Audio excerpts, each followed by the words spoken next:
Hi, I'm Anissa, and today I'm going to teach you 3 basic cumbia steps. But before we start moving, I want to honor the roots of this dance. The cumbia began on the Caribbean coast of Colombia, where African, indigenous, and Spanish traditions blended through rhythm and movement. For enslaved Africans, dance was expression, identity, and resilience. The dragging motion in the basic cumbia steps comes from the painful part of its history. Enslaved Africans on the Caribbean coast of Colombia danced and celebrated life even when they were forced to wear shackles, which kept their feet close to the ground. That movement later became part of the traditional step. Cumbia's history on the Caribbean coast of Colombia mirrors the story of Punta in Honduras. Both were created by Afro-descendant communities long before the modern versions became popular in the broader Latino culture. Many traditional dances across Latin America carry deep layers of history, identity, and cultural blending. Cumbia music uses a steady 4-count beat. Before thinking about the technique, let us feel the rhythm in our bodies. Adults learn best when it's through experience, so you're gonna tap your foot along or clap with me or snap with me. Let's go. Feel that? So I'm gonna clap, clap, clap, clap, clap, clap, or snap, snap, snap, snap, snap, or slap, clap, slap, clap, slap, clap, slap, clap, clap, clap, clap, clap, snap, snap, snap, snap. Feel how grounded the rhythm is? That sensory experience helps your body prepare for the movement. Let's start with the basic dragging step. This is the oldest and most traditional step. I'll model it first. What I tell my class participants when I teach them how to do Zumba is that there's one leg that's kind of like the working leg, and that's the one that's gonna walk and move you and propel you forward. And the other leg is being dragged slowly behind the other leg. Let's see how that works.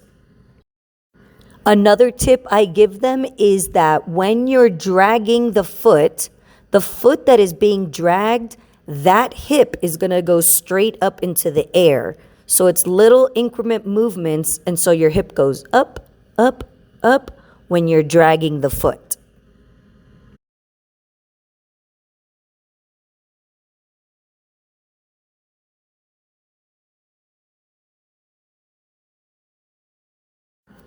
If you'd like, you can practice with me now, because adults bring their own movement habits into new learning, so your way might look a little different from mine. And that's a form of self-direction, which is a strength in adult learning. In order to complete the step, just act like you have a serving tray in your hand as you are doing the dance step. Don't forget to move that hip up, up, up to the sky.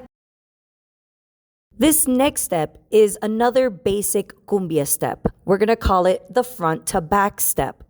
There is always one anchor foot, and that anchor foot doesn't really move. There is always one working foot, and that's the one that will do most of the motion. So your anchor foot stays in one place, and the other foot goes to the front and then the back. The front and then the back. However, it's not a straight line. It's more like an infinity symbol that you're drawing on the floor with your foot. This step looks especially beautiful if you're wearing a skirt or holding a scarf. If you're wearing a skirt, let it follow the leg. The skirt waves in the same direction the leg moves. This gives the step the classic cumbia feel. Breaking the movement into smaller parts supports clarity and confidence, which is why chunking helps adult learners. The next step is the Machete Step. When we do this in the fitness class, it's very important that the anchor foot, the one that doesn't really move, still pivots so that everything is still safe. I like to tell people that when your foot meets the other foot in the middle, which is the anchor foot, that's home base. So one foot is going forward, coming back home, and then going backwards. All the while, the anchor foot pivots so that your body naturally goes with the foot. Now, the arm gives the machete step the style and hence where the name comes from. So you're acting like you're holding a machete in your hand, and when your foot goes forward, you're slicing the grass, and then you bring the foot back, and then you go all the way back with your arm as well. So it's a downward middle, back, middle motion.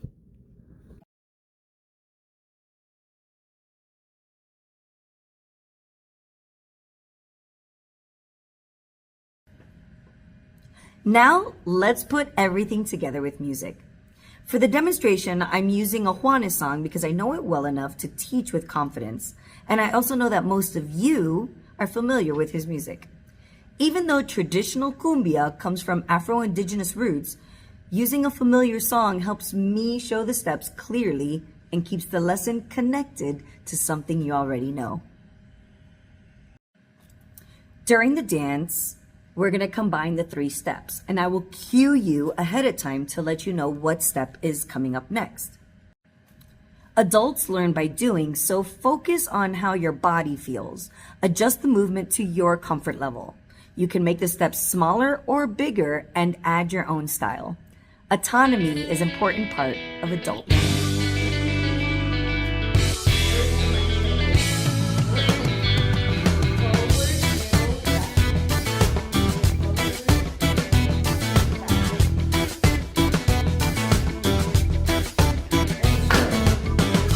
Blanco de mi mente se vuelve color con verte y el deseo de tenerte es más fuerte, es más fuerte. Solo quiero que me lleves de tu mano por la senda y atravesar el bosque que divide nuestras vidas. Hay tantas cosas que me gustan hoy de ti.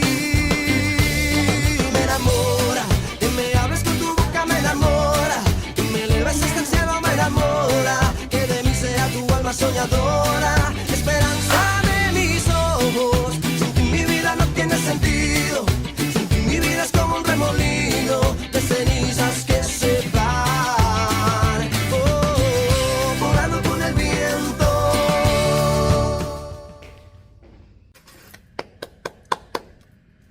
Today, we explored cumbia through rhythm, history, and movement. We practiced modeling, guided practice, chunking, experiential learning, and self-directed choice. These teaching techniques come directly from the adult learning theories we have studied in class. Thank you for learning with me, and I hope you continue exploring traditional dances that carry powerful stories, rhythm, and identity.